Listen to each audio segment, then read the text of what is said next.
the studying, the learning, the sharing of ideas. It's been awesome. Come on in. Can you believe we're already at the closing session? It comes so quickly, doesn't it? Oh my gosh. Have you found those nuggets this week? Andy, you got it, man? Andy shared some great nuggets with me this week. Thank you, brother.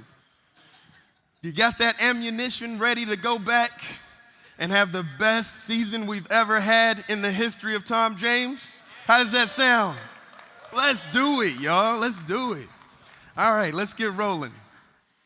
We're going to give our final drawing of the week. It is a pageant package. It's the good, that's Holland and Cheesy, isn't it? It goes in the pageant? Super what? 160s? Yeah, I think so. Maybe a little cashmere, maybe? Anyway, it's good stuff. Royal Classic make, fully custom made to your measurements, your preferences, and your specifications, right? Come on, let's get it. All right. Round and around, mix it up.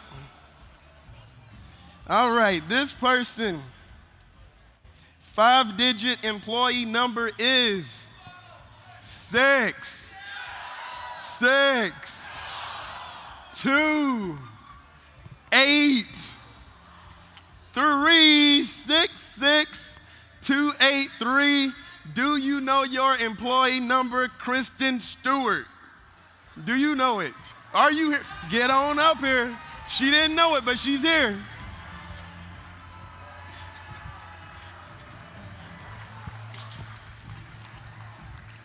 A pageant package from Miss Kristen Stewart. Are you excited? Yeah. Up high. Let's do a little photo right here. Congratulations, Kristen. That's awesome. Better luck next season, Jeff, and all of you who came up just a little bit short this time. All right. Guys, we have had, I know you have had, I don't even have to ask you, we've had an amazing time here at the Gaylord National, haven't we? It's been awesome. So good that I think we should invite the staff of the hotel up on stage so that we can properly thank them, don't you think? Let's do it. Can we have the Gaylord National staff and meeting team to come up on the stage, please? Yeah! Yeah! Up high, yes, come on down, man. Thank you. Thank you. Yes. Thank you.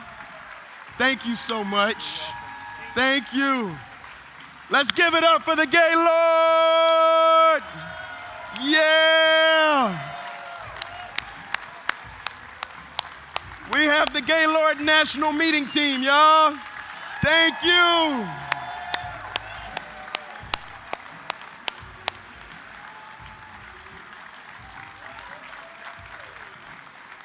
Guys, on behalf of Tom James Company, we just want to thank you for the hospitality that you've shown to us this week, the smiles, the energy, waking us up in the morning, showing us around this beautiful, directing us, guiding us around this beautiful, massive hotel, and the energy and excitement that you've shown us every day. The compliments, I've heard you say, man, you guys are sharply dressed. We really appreciate everything that you've shown us, and we hope to be back again soon. So thank you so much. Guys, the Gaylord National Meeting Team.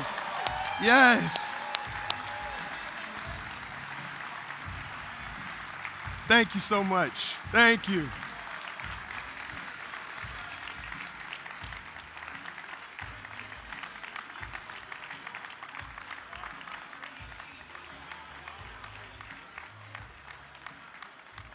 All right.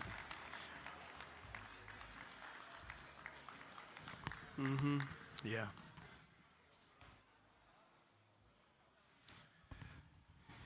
1 second, y'all. Need a little pause here. Keep the music going for just a little second.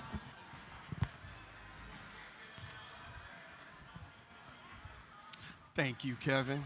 That's my bad. All right. And guys, on top of that, this meeting, again, as it is each season, keeps outdoing itself. We have an amazing production team that helps to put this stuff all together. And I think that they deserve also a little recognition for the amount of work that they've put into making such a spectacular session for us this week. So I'd like to ask to come to the stage. First off, our audio-visual production team. Actually, you guys will be in the back there. Let's give them a hand. That's DJ Myers, Scott Grimsley, Drew Gilch, James Doolin, and Joy Fletcher. Our breakout crew, Michael Bowen, Todd Germany, Bryce Clark, and Sean Tay. Thank you to our audio-visual team. And then we have our photographers down front and videographers. That's Kurt Heineke right here, as well as Gretchen DeMonbrum. We also have a special thanks, if you guys will come up on stage, to Matthew Perez. Our IT help desk, come on up on stage. Ben Zielinski, Jeremy Murray, Cornell Jones, if you guys are here, Brian Padani, John Sims, Chris Snyder, Kane Bishop, our IT help desk team. Come on up. I see him coming down the aisle. Our meeting team, our Tom James meeting team, come on up. Heather White, travel and meeting coordinator. Marcy Adams, project coordinator. Nick Chiano, registration lead. Come on down. Thanks, Chris. Thank you. Hey, Marcy. Nick. Kat Huzinga. Kat Huzinga, come on up. Natasha Hassan. Megan Sears. Our Tom James meeting team, Aaron Squambic. Come on up. Thank you. Our Tom James administration, Abby Roche. Mary Jane Baker from the HR department. Carrie Rennekamp. Michelle Trivette. Where are you? Come on down. Kristen Stewart. Just got that new pageant package. Gabrielle Mortensen. Heather J. Alexis Castleman. Tori Allen. Come on up. Gus Simpson. Last but not least, Mr. Kevin Nairn. Let's give it up for the meeting team, y'all. Come on up. Well done, well done, well done. Thank you, don't leave me hanging. Yes.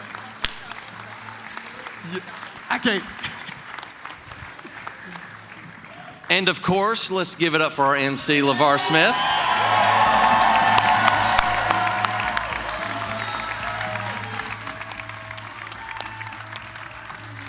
Thank you, thank you.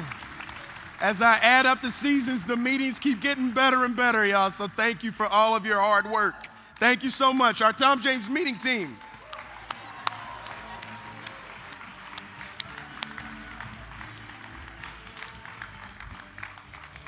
You guys are great. Thank you. That's what we do, show that gratitude. On to the video.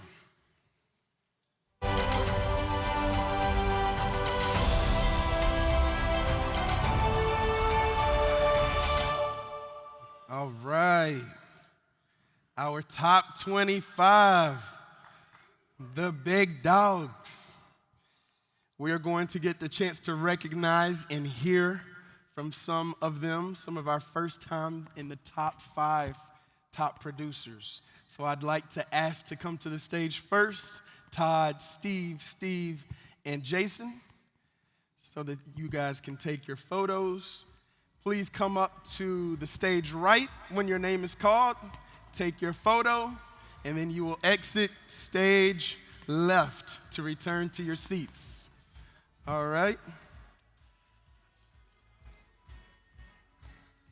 And our first entry, number 25 from Boston, Ari Gray.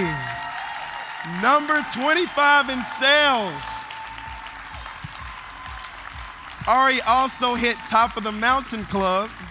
He also hit Millionaires Club and Hayes Ambassador Club, all in the same season as he entered the top 25. Number 24 in sales is Jason Porter, Baltimore. 21 years at Tom James for Jason. And number 23 in sales from New York, Heather Miasage. She also hit Pikes Peak Club. New York, 13 years for Heather.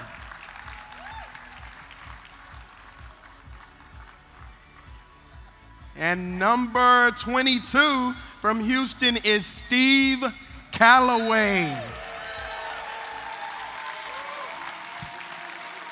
Steve also hit Top of the Mountain Club. Woo! Massive numbers.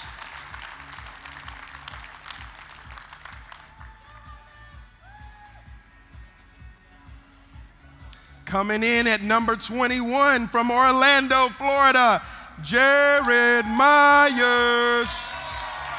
Jared Myers. Jared Myers.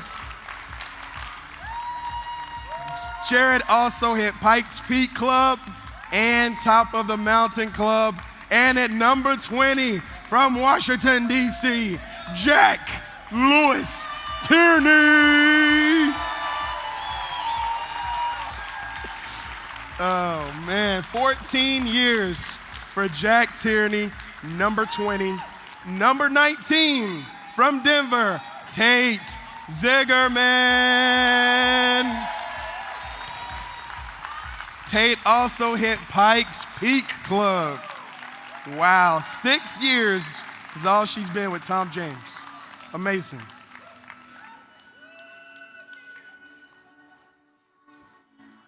And at number 18, her fellow Denveronian, Bridget Banusi. Woo! Bridget also hit Pikes Peak Club. Amazing. 12 years for Bridget. At number 17, Jim Poston, Greenville, South Carolina. Jim also hit Pikes Peak Club. Jim has been here for 40 years, ladies and gentlemen.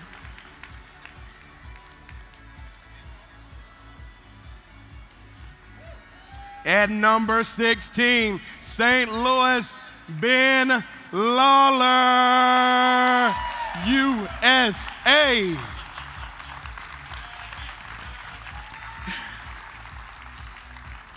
"19 years for Benny Lawler, number 16. Top 15 from Chicago downtown, Dan Milas. Dan also hit Pikes Peak Club and Top of the Mountain Club.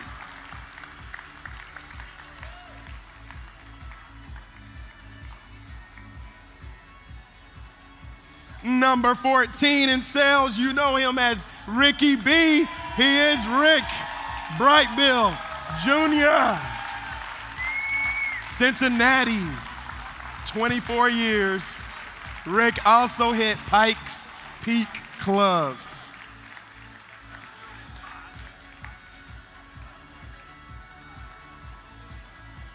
Number 13, John Burton from Chicago, downtown. 32 years. Style and sophistication and grace.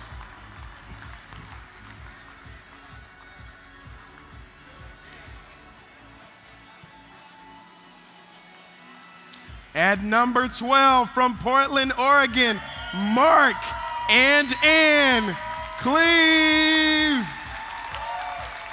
They also hit Capitol Peak Club as well as Pikes Peak Club. Number 12, 30 years out of Portland.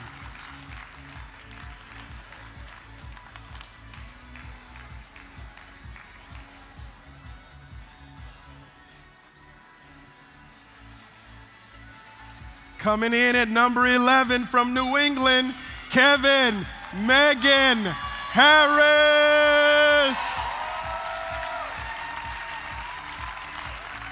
29 years. They also hit Capitol Peak Club.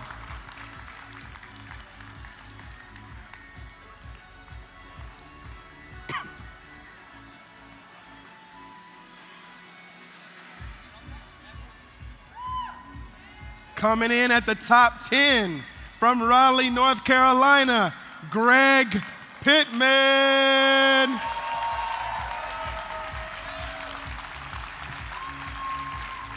Greg hit Pikes Peak Club and also Capitol Peak Club.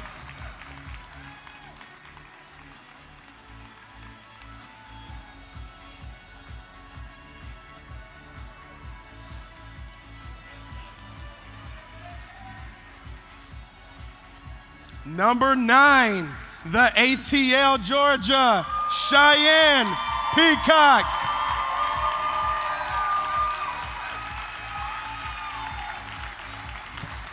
Cheyenne also hit Mount Lincoln Club.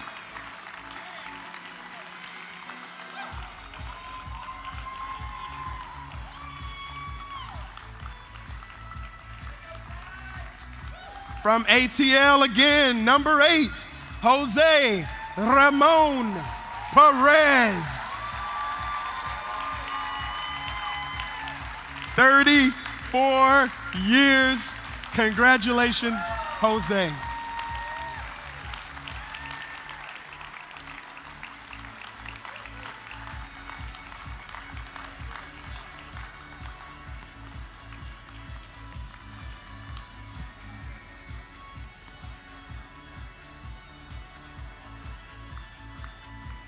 This next gentleman is currently on a safari, y'all, but his achievement is worthy of our recognition anyway. Let's give it up from Houston at number 7, Alex Homer. If you're watching online, Alex, way to go, buddy. And at number 6, from Lubbock, Texas, Mr. Jeff Franklin. Jeff also hit Capitol Peak Club. 24 years for Jeff Franklin.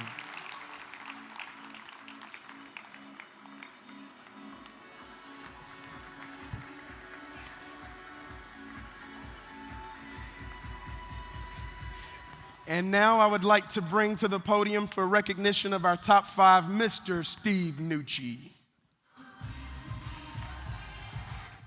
Thanks, my friend.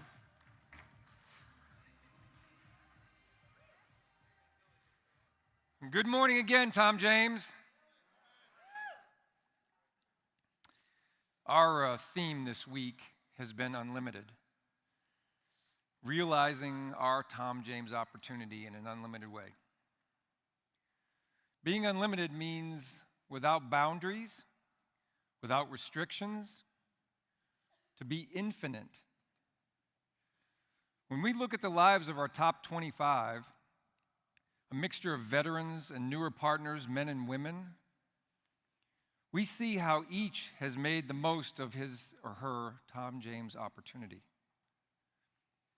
What makes this group an exceptional is not the fact that they are a different breed or more talented than others.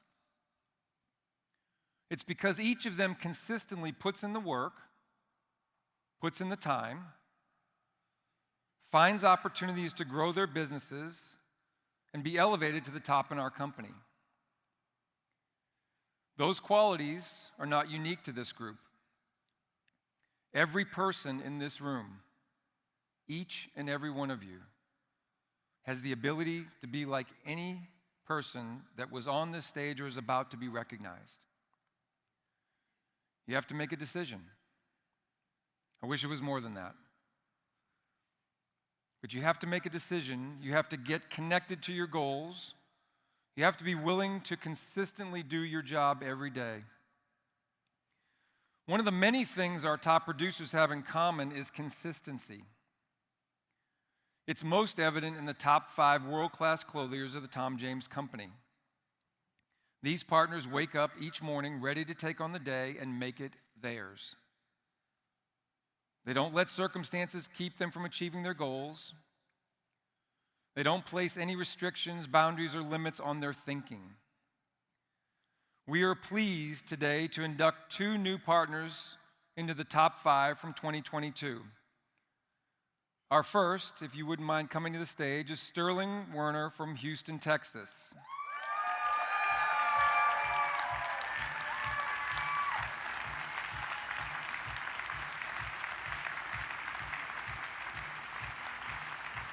Take a quick picture. Yeah. Take a quick picture. Let's take a quick picture. Where do you want us? Right here. Wherever you want to be.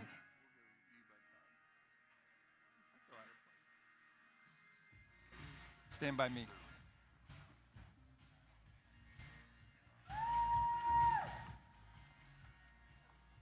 Stand here. You look amazing. Jason Caldwell shared this about Sterling. Sterling is brilliant, absolutely brilliant. She is bold, ambitious, fearless, creative, relentless, and visionary. Sterling has an extraordinarily high standard and is continually seeking growth and working to improve in all areas of her life. She's extremely loyal, believes in others, and is willing to fight for others. Sterling is unselfish and shares both her time and talents in order to help others grow. Sterling is a pace setter and a record breaker. And in December 2022, she achieved Mount Massive Club 5,700 units and finished at number 5 in only her 64th selling month in Tom James. Ladies and gentlemen, Sterling Werner.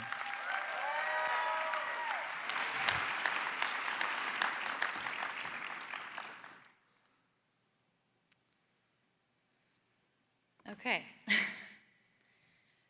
Finishing top 5 felt like a pipe dream the first time I said it out loud, which is why I didn't vocalize it until I knew I had a real shot at achieving it at the beginning of December after I had a 500 unit month, or 500 unit first week. A similar sentiment I felt while going after top 25, top 10, and then finally top 5. The great thing about setting goals in this company and our line of work in particular, which I firmly believe, is that you can literally outwork any circumstance that you are in and can always find a way to achieve what you set your mind to. We have unlimited freedom to go after exactly what we want in this business. At the end of the day, we all know what it takes to sell more units each month, get more new clients each month, and grow our businesses each month. But the test is finding the discipline and the work ethic that matches the goal, and that is where sometimes we lose ourselves. Last year, I was fueled by many luxuries that came as a byproduct of selling a lot of clothing.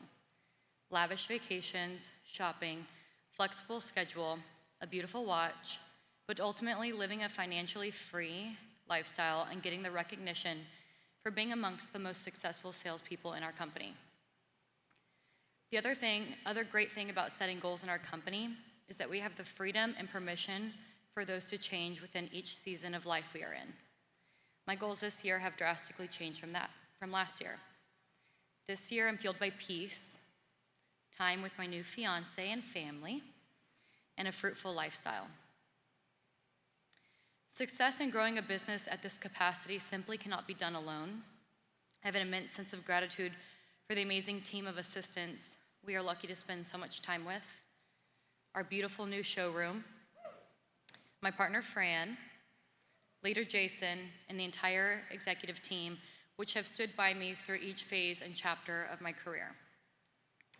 I'm grateful to be alongside a group or a sales force that continues to break barriers and Hall of Fame records monthly. I'm grateful to be led by a leadership team that takes chances on people and the visions they bring to the table, even if they're different than what they were before. And I'm grateful for the opportunity we have that continues to grow while allowing me to be creative and innovative while doing something that I truly love. And I find myself being really grateful each day for the beautiful cloth that we weave in our own mills and meticulously crafted in our own factories. I really could not have done it without the support from our accounting team and amazing partners we have the luxury to be in business with at all of our factories as well. So thank you to all, and the best is yet to come.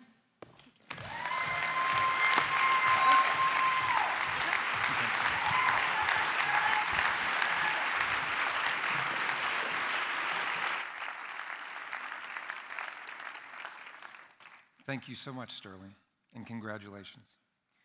One of the great benefits, if you're goal setting this meeting to be in the top 5, is you receive a beautiful top 5 gift. You'll notice on the screen, I believe, this is one of the gifts for achieving top 5. Our second new inductee to the top 5 from Boston, Massachusetts is Dom Roberto. Welcome to the stage, Mr. Dom Roberto. Picture.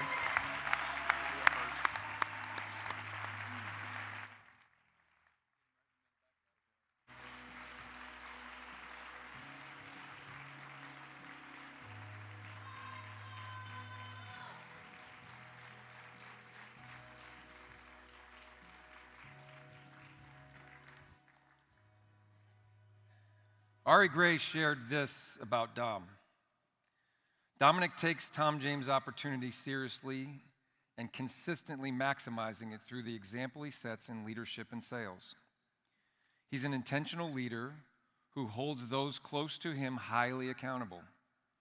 He consistently executes on our essential success habits while finding ways to continually innovate. Show him a challenge and he will not only meet it but surprise those watching by far exceeding it. He's loyal, smart, hardworking, and precise. I'm grateful for the privilege to get to work with Dom Roberto. Mr. Dominic Roberto.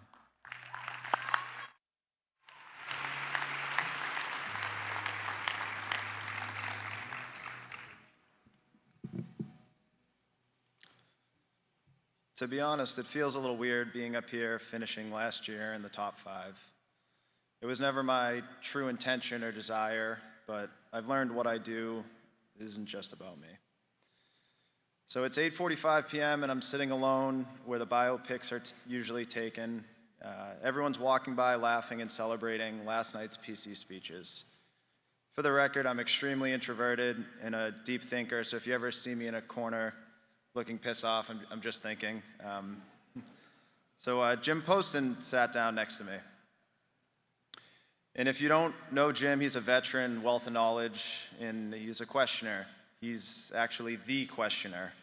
Apparently my dinner jacket is a twill and he's ordering it, so Jim, the fabric number is 568014, but it is out, and so now it's 9:25, and I love you, Jim.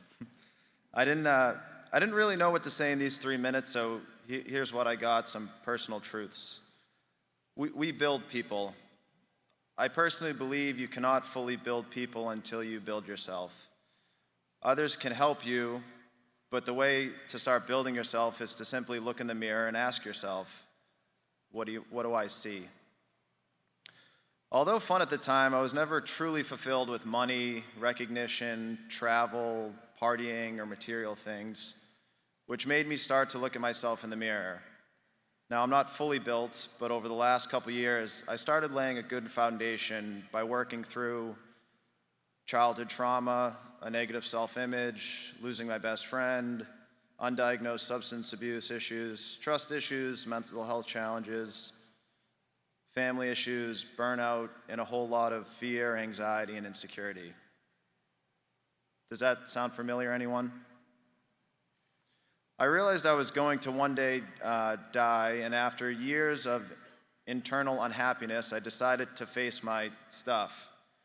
Kevin said I couldn't say shit, so I said stuff. Those things from your past that you suppress and do not want to think about, or even sometimes joke about sarcastically to make yourself feel better. I thought about that stuff a lot. And I finally started to understand myself, my behavior patterns, who I actually was, and it allowed me to rework and start to self-correct the negative patterns. I made peace with my past and learned that I am safe. I worked on myself, and then the love of my life, Samantha, appeared. It's funny how law of attraction works. Here's the point. After visiting my deepest and darkest fears and insecurities, I've learned that I'm safe, okay, and I have the confidence to accomplish anything that I say I can do, which has put me at peace and brought true happiness and confidence.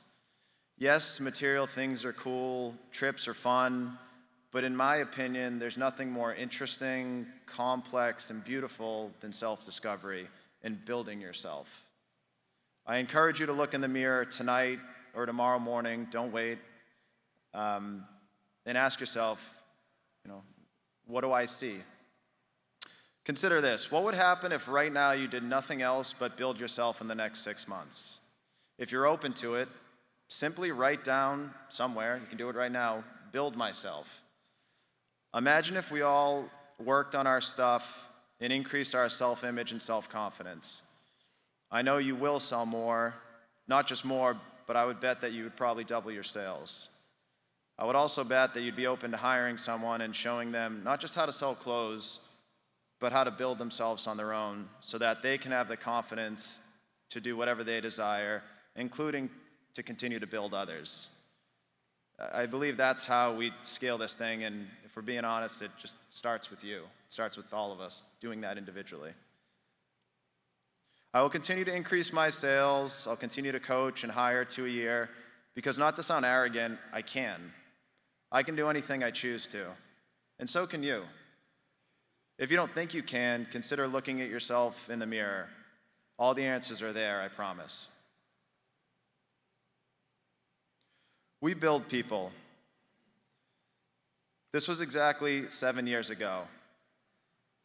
The guy in the light blue suit doesn't exist anymore. He thought he had it all figured out, but in reality, he knew absolutely nothing. He did not know who he was without the sales, the money, the recognition, the travel, the friends, the parties, and the material things. The difference is now, I know that I will never have it all figured out, but what I do know is who I am and why I'm here. And it's to build people so that I can help you build yourself and we can build others together.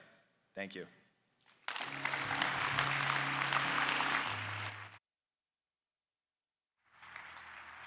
You had to show him. Break me up.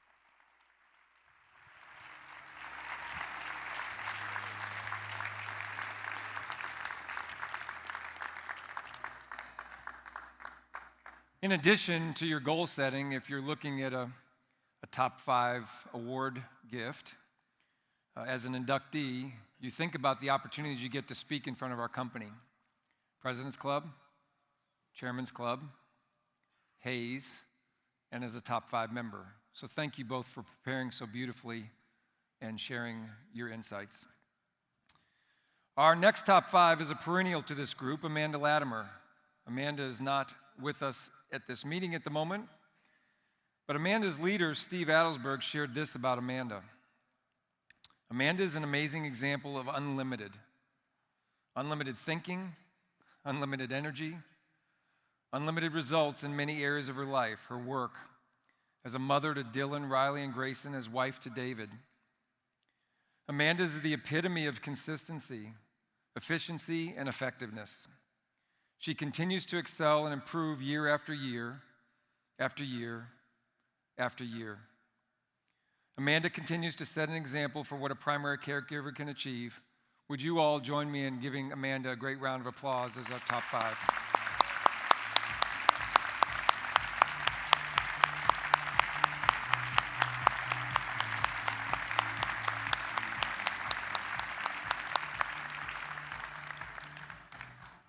And speaking of Steve Adelsberg, the OG himself, that's a cool, hip phrase, right, still? It's not Facebooky. Mr. Adelsberg is also a perennial top 5 achiever. Steve, would you join us on the stage, please? Welcome, Steve Adelsberg.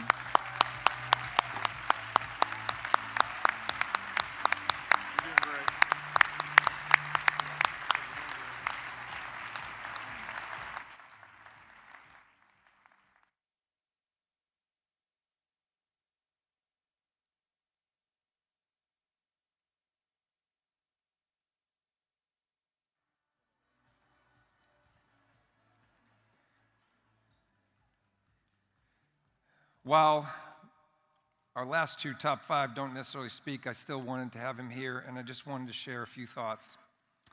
I have had the true privilege and honor really to be called, I don't know if I am but to be called Steve's leader for many years. And while I could literally go on and on sharing about him, I opted for another perspective this year. I reached out to his inspiring wife and soulmate, Donna, and she shared this about Steve. My friend, here are a few thoughts. Steve acknowledges that he is on the back nine of his career at Tom James, but he's more committed than ever to doing his part to see Spencer's goal of becoming a billion-dollar company come to fruition. That goal remains in the forefront of his mind. He generously gives of his time and talents, and because he genuinely wants everyone to succeed. Steve is all about relationships, building relationships, and it's so evident in the relationships he has with his clients and partners and friends. He is a person who's always willing to take your call, test it, he really will, and he'll do anything he can to help people grow. He's thrilled to be a witness to all the barrier breakers who are now running his race. He prides himself on leaving a legacy where he walks out the front door when he is ready, and having made a significant contribution to the company he loves so much, which he acknowledges has given back to him so much. Ladies and gentlemen, top 5, Mr. Steve Adelsberg. You're awesome.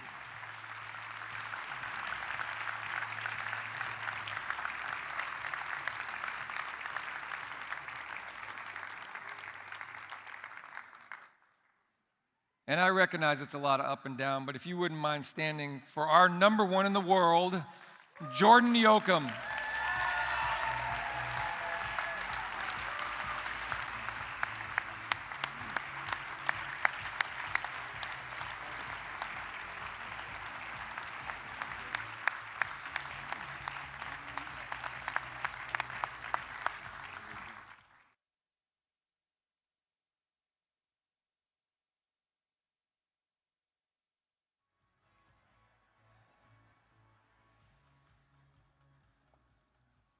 So Jordan's really proud of this.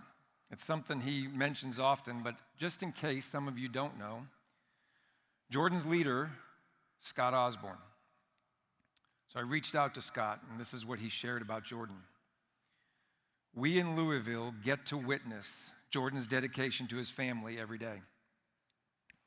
I mean, to serve over 600 clients annually, sell over 8,000 units, average 150 transactions a month, and still manage to make ball games, practice, be at home, put your kids to bed, bathe, swim, spend family time.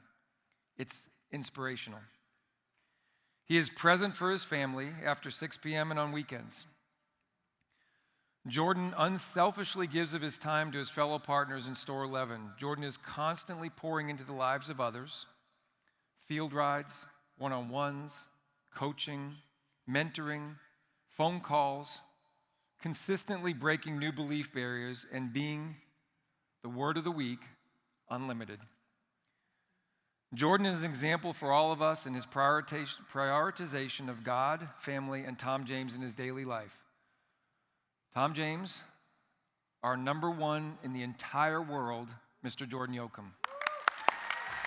You're welcome.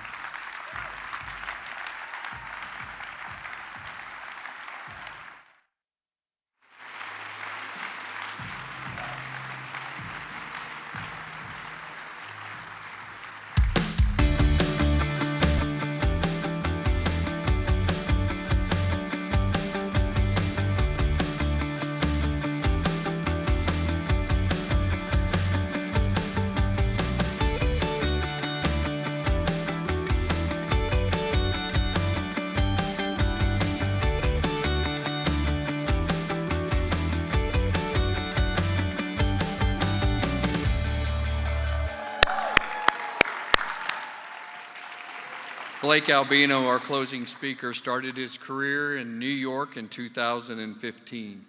He quickly achieved merit, honor, and President's Club. He achieved President's Club in 19 months. In 2018, he moved to Southern California, and that is where his Hall of Fame pace began, in both his effort and his results.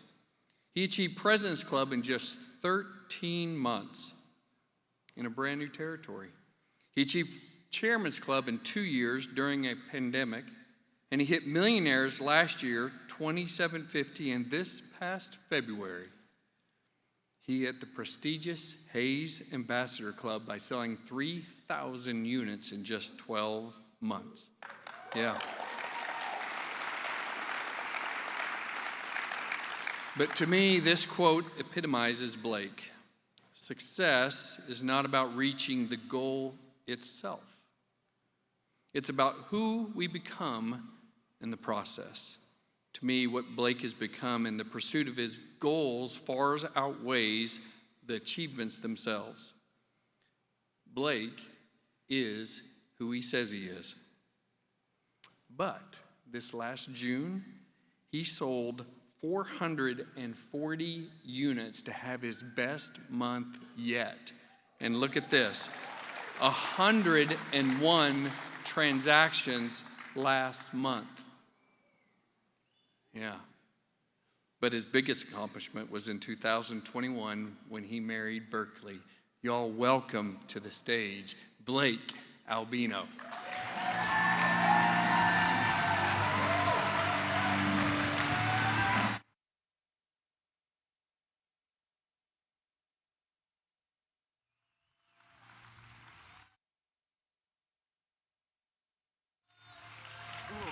Thank you, man.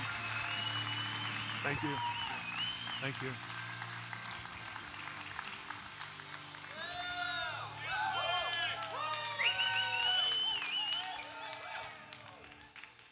Good morning.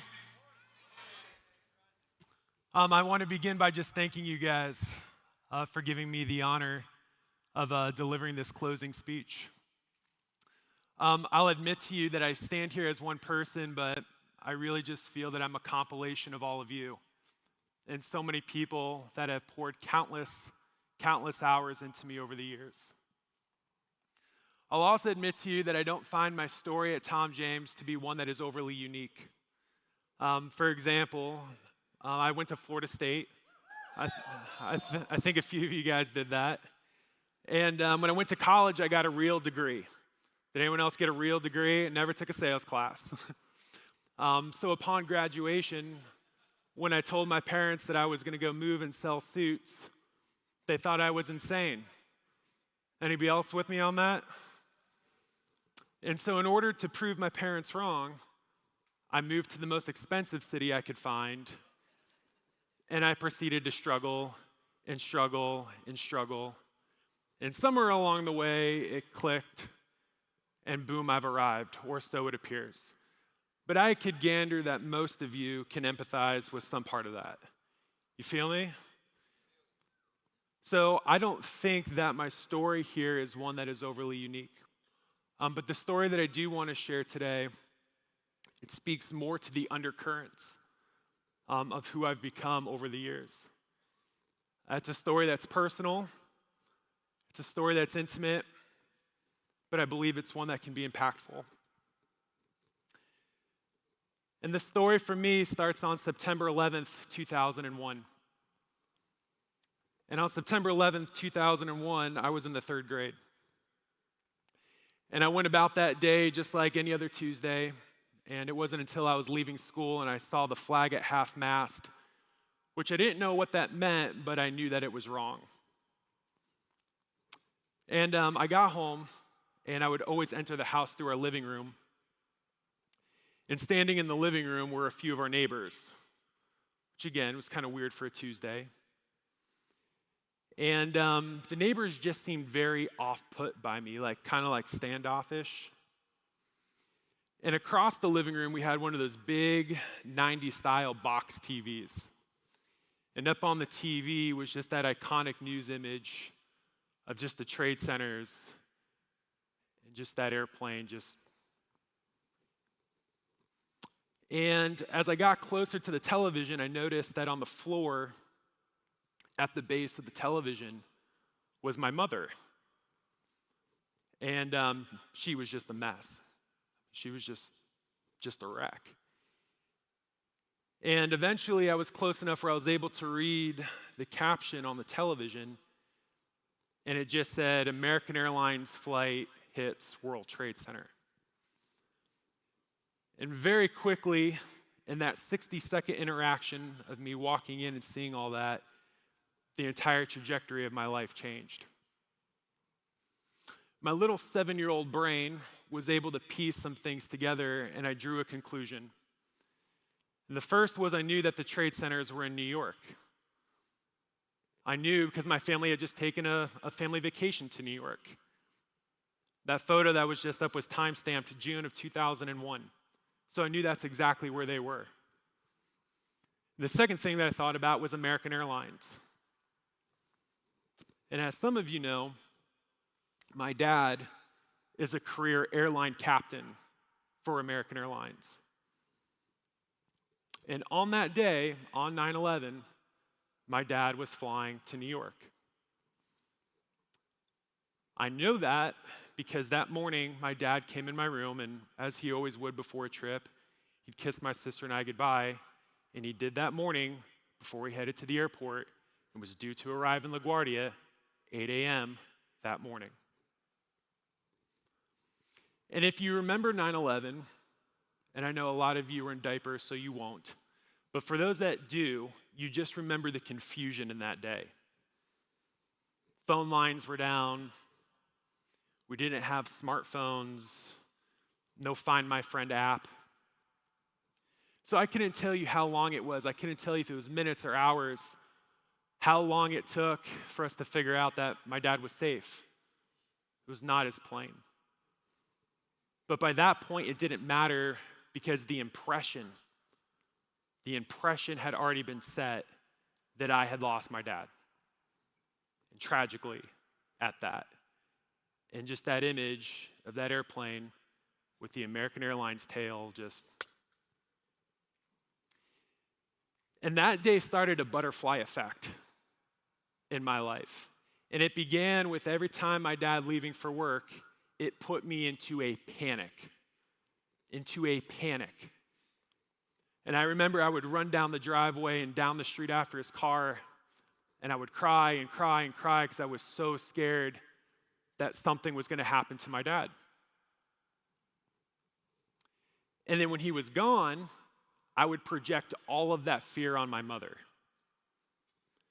And I recall sitting in middle school classes now, middle school, and I would be looking outside during a very normal Florida thunderstorm, and I'd be sitting at my desk in knots because I was so scared that my mom was going to get in a car accident in the rain.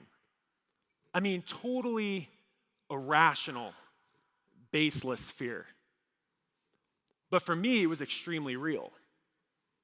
And this was the world that I lived in, just nervous, scared, and worried all the time. afraid of this imaginary boogeyman and that the floor was just going to fall out beneath me.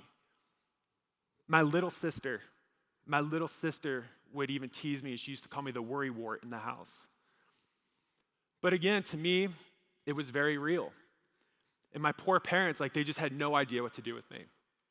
So they're taking me to counselors and therapists, and they're trying to get me to talk about it. And I'm a kid. I don't know how to process any of this stuff. So it was the summer before freshman year of high school. They take me to a doctor, and the doctor is like, yeah, your son has anxiety. And that was the first time I had ever heard the word. And I just recall this visceral reaction, if that's what I've got, I don't want it. But nonetheless, it was, here you go. And you also have to remember, this is the 2000s. Nobody is talking about mental health in the 2000s. I'm from California, where it's cool to be anxious, all right? Being anxious is a trending, cool thing. Back then, it was not cool. So I start high school, and I just feel like I have this huge label on my forehead that said anxious. And it became self-fulfilling. And I just remember how bad it made me feel. And in high school, you got some other very interesting things going on.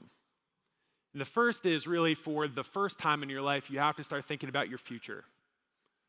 You got to think about what you want to be when you grow up. So you got to start thinking about grades. But at the same time, you want to be cool and you want to fit in, and there's girls. And I can't even keep my head on straight for today, let alone think about tomorrow. And that's how I felt. Just empty. And then the other thing that happens in high school is you start to develop some type of emotional and mental maturity where you can start processing feelings a little bit better. So in my heart, I start to rationalize it as okay, Blake, look, it's been 7 years now. Your dad's fine. Your mom's fine. Planes aren't falling out of the sky. Let's get it together, right? But up here, it's telling me something totally different. And if you've struggled with anxiety or you've had a mental health challenge, you know what it feels like to be trapped in your own head. It's you just can't escape it. And because of that, I started to really dislike who I was. Because I didn't want to be this way. I wanted to enjoy high school. I wanted to have fun. I wanted to fit in. But instead, I became very self-loathing. I became self-destructive. I was self-harming. And at one point, I was very certain that I wouldn't make it to my 17th birthday. And my poor parents, they catch wind of all this. They skip the therapist and take me right back to the doctor. And the doctor's like, yeah, your son's got depression. Gave me Prozac, a pat on the back. They said he should be fine. I was 15. And it just felt, again, just like this label, anxious and depressed. And that to me felt like the beginning of the end. Looking back, what saved me in high school was music. High school, I started playing the guitar. I got really, really good. I was in bands. We're playing shows. We're putting out albums. It was kind of a rough and tumble crowd, but it was an outlet. It was a way I was able to process. I remember begging my dad to drop out of high school so I can go on tour. And in retrospect, I'm really glad he didn't, because I'm pretty sure those guys are still in their garage playing. And also, as a very quick sidebar here, every speech that I've given at Tom James, I've walked out to medal which always gets mixed reviews. But metal was the very first thing that ever got me to quiet my mind. And I'd lay there in bed at night as a kid with my CD player and my headphones, and I'd put on an Under Oath album and I'd fall asleep. Sometimes I still do. But because music had gotten me through high school, I was convinced that this is what I was going to do for the rest of my life. So the reason that I wound up going to Florida State was actually to get into the music program. If you didn't know, FSU has one of the most competitive music colleges in the country. So it's the summer now before freshman year of high school.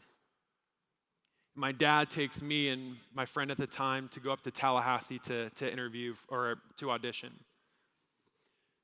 So we go up there, we get to Florida State on a Friday afternoon. The audition's on a Saturday morning. We get to our hotel, which is right off campus. And my dad's like, all right, boys, like, why don't you go to the hotel lobby, grab a bite to eat, and call it a night. You guys got a big day tomorrow. And my buddy and I are like, well, we were thinking about going out to get something to eat and then maybe just like walking around a little bit, right? And Dad's like, I don't think so. I think you should just stay here and get some rest. You guys have a big day tomorrow.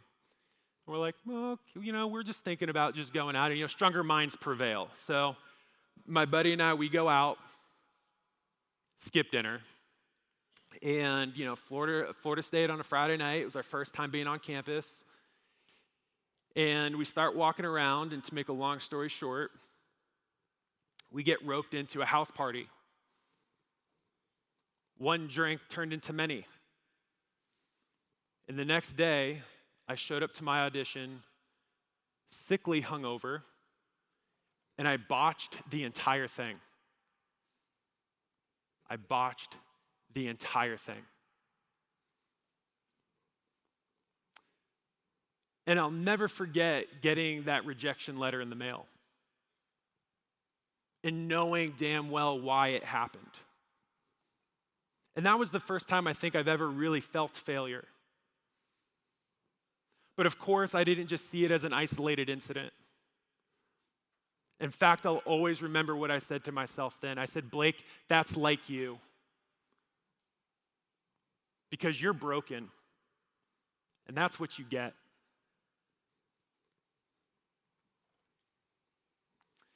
So I start college, and this is where my head is at. I'm sufficiently tired with the way my life was going. I was tired of counselors. I was tired of therapists. I was tired of doctors. I was tired of people feeling or telling me that something was wrong with me. I was tired of being on medication. Out now from under my parents' supervision, I said, I'm ready to self-medicate, and I'm ready to self-medicate my way. Well, how do you think college kids self-medicate? Drugs and alcohol. I wound up getting an academic scholarship to FSU. By fall semester of sophomore year, I lost my scholarship because my GPA fell below a 2.0. In the same semester, I get kicked out of my fraternity for substance abuse. And I don't say this proudly, but that is not an easy thing to do. But this just illustrates how absolutely unhinged I was. I was diving deep head first, just going nowhere but down fast. Just too wrapped up in my own brokenness to ever just look in the mirror to deal with anything.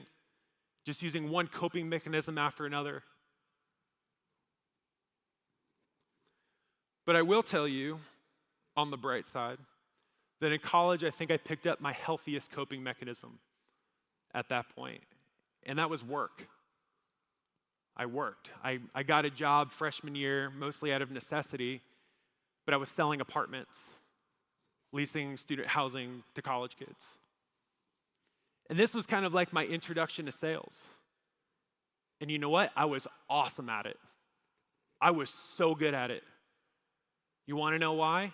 What do you think you bond with other college kids about? Drugs and alcohol. And I thought that's the way sales was supposed to go. It was like, all right, we're going to bond over this. You're going to sign here. I'm going to get paid, and everyone's going to be happy. So on the surface, I was having professional success, but on the inside, I was absolutely corroded, rotten from the inside out. So enter Tom James. And another thing I think we all have in common is like Tom James somehow finds us. Tom James found me. And I remember I start interviewing with Heather J., and I think I'm a smoking hot candidate. You want to know why? Because my resume said that I sold $3.8 million worth of student housing in 4 years. So Heather and I are talking, and she's like, well, where do you want to go? And my thought was as far away from Florida as I can get. And at that time, it was New York City. Plus, I thought if anyone's buying suits, it's got to be New York, right? It'll be like taking candy from a baby.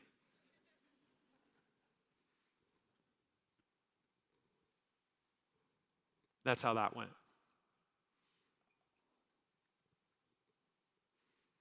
So I get to New York, and I've had this winning formula that I've been using for the past 10 years.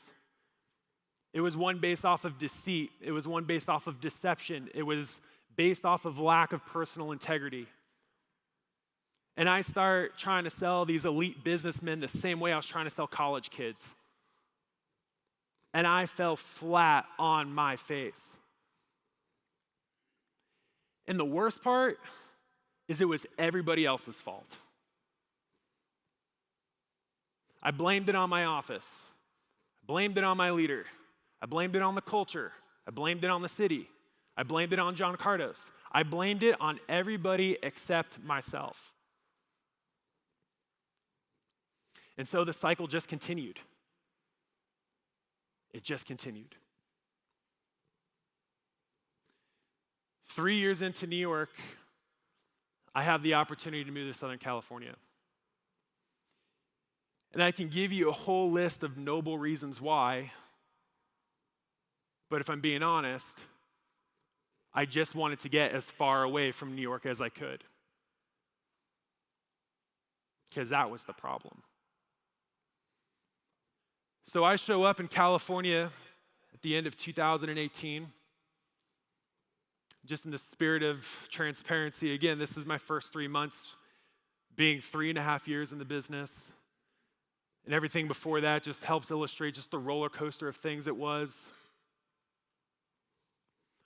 I show up in California, and I've told this story before, but back then it was just a 2-man office. It was just Michael Latuka and I. January of 2019, Michael gets in a snowboarding accident. He proceeds to go on medical leave for about 6 months after that. And very quickly, I find myself in this office alone. But alone is exactly where God wanted me. It's exactly where God wanted me, and that is where this proverbial hell on wheels came to a screeching halt.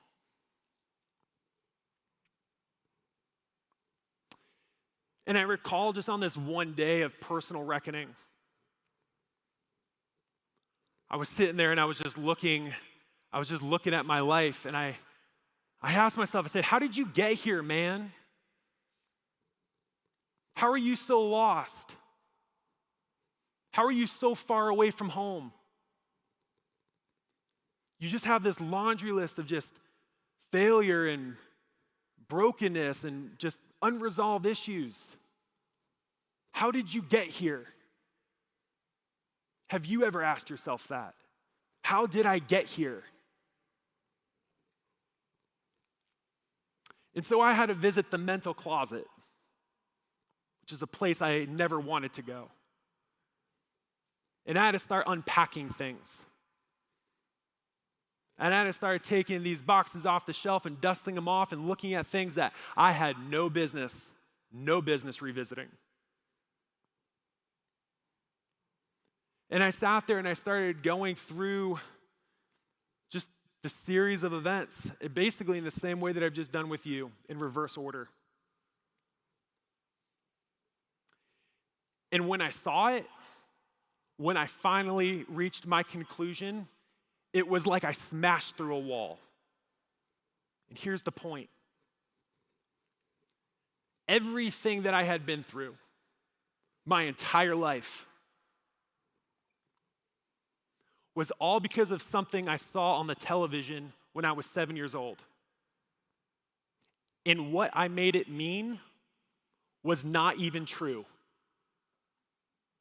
It wasn't even true. Have you ever done that?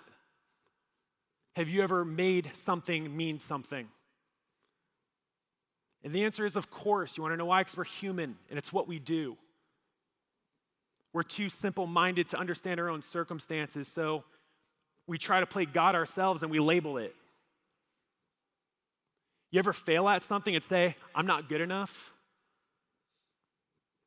You ever come up short and say, well, I just didn't deserve it? Or my personal favorite, you have a bad month, you have a bad season, maybe it's been a bad year, and you say, this job's just not for me. And you wind up buying a lie. It's the same way I did, and I let it run 20 years of my life. And it screwed it up pretty bad.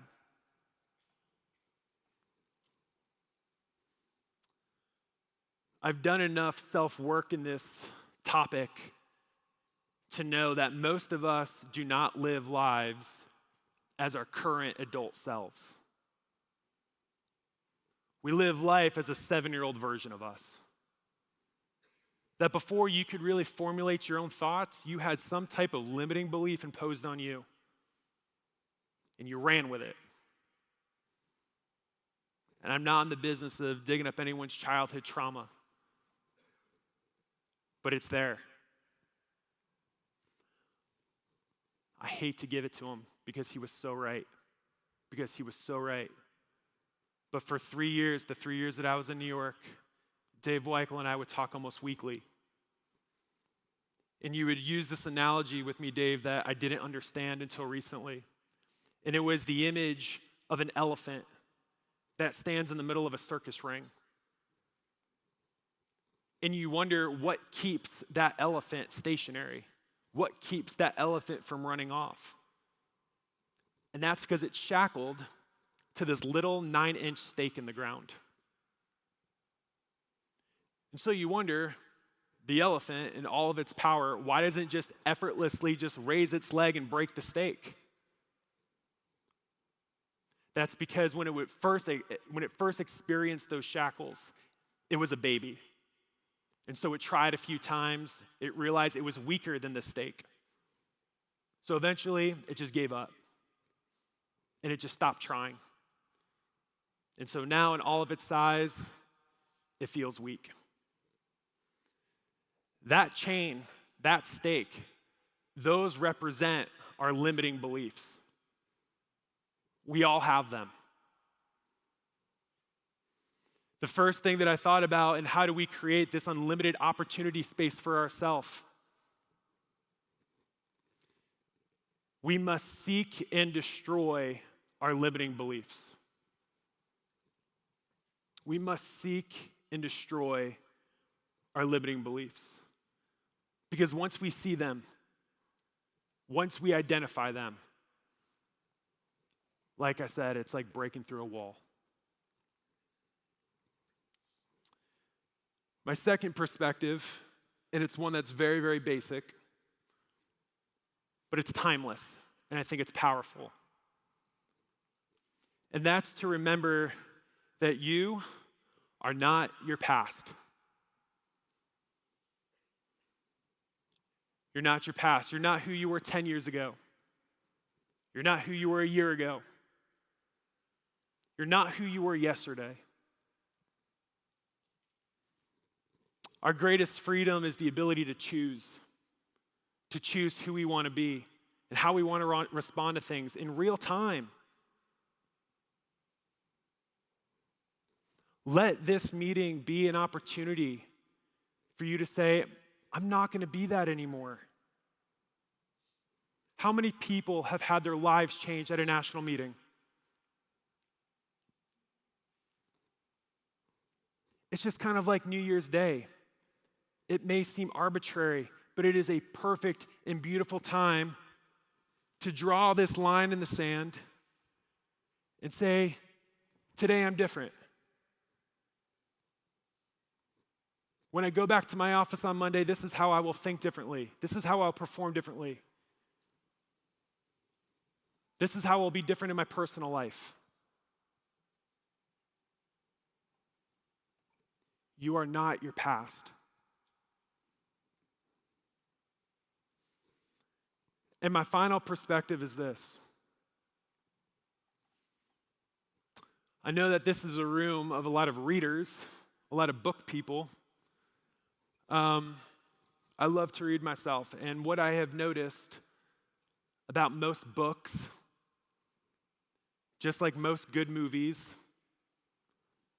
is they all follow the same plot. They all have just the same series of events, and it's a literary theme, and it's called The Hero's Journey. And it goes like this. Early on in your book, you get introduced to your protagonist, your main character. I bet you haven't heard the word protagonist in a minute, have you? And your main character is identified as having some type of plight, some type of affliction, some type of unmet need or unfulfilled desire. And so your character sets out. They set out on a journey to achieve. And along the way, there's struggles, and there's setbacks, and there's failure, and there's obstacles. And guess what? The more failures and setbacks and obstacles there are, the better the book. The better the book. And you all love it. And you're reading this book, and you're like, no way. No way is that person going to get back up. No way. They're done. Because we all love a good underdog story, right? And somewhere, maybe towards 3/4 of the way through the book, when your character is at its lowest point, that's when it has to face its toughest battle. That's when it's got to face Goliath. It's got to face its dragon. It is where it has one shot and cannot miss its chance to blow. That is the time where it must rise up to the occasion. And your character, in all of its strength, draws its sword, cuts the head off the dragon, and returns home victorious. It returns home a hero. And I am here to remind you that you all are the heroes in your journey. You're all the heroes in your journey. How would you look at your circumstances? How would you look at your challenges if you knew it was part of a winning story? How would you look at your life if you knew you were going to win?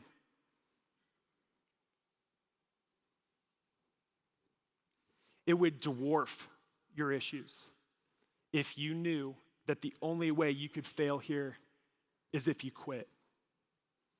The only way you could fail here is if you quit. If you commit to staying, if you commit to that hero's journey, everything else will just become a beautiful part of your story. And you will find hope. And in hope, there is victory. I want to bless all of you and remind you that this is the greatest group of winners I've ever seen in my life. So thank all of you guys. Have a phenomenal season.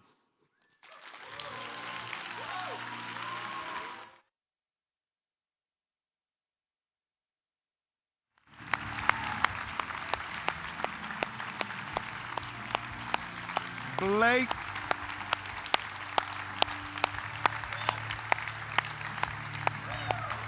Blake Albino, y'all give it up for Blake.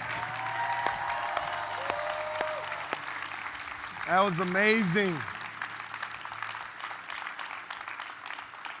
Thank you so much, Blake. That was amazing. We have the fortunate blessing today to celebrate the days of birth of two people, Miss Mara Stubert from Vancouver. I see you in the back. And also Carrie Rennekamp. Is Carrie in here? There she is. You can stand up, Carrie, and let us sing to you, please. All right. Happy birthday to you. Happy birthday to you. Happy birthday, Mara and Carrie. Happy birthday to you. Yeah. Happy birthday, y'all. Hope it's an amazing day. All right, just two announcements. Grounds transportation schedule is on the secured site. If you don't see your name, you will be accommodated on the buses. Just show up and know your flight itinerary.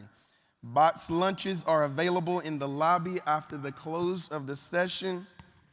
Guys, congratulations. Travel home safely, and we'll see you in January. Thank you.